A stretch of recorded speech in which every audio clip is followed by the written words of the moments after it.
Традиционная народная культура. Знание своих предков до седьмого колена.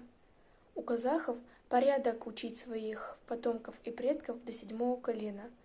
Когда они знакомятся, то спрашивают друг у друга, какого они рода и как зовут его предков до седьмого колена.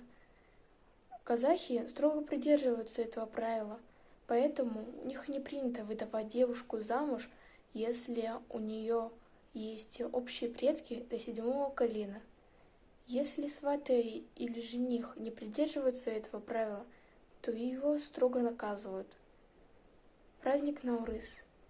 Праздник Наурыз у казахов длился 8 дней. На него готовили прекрасные кушанья и супы.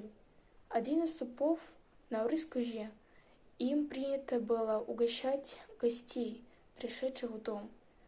Казахи на этот праздник говорили очень красивые поговорки и благословения.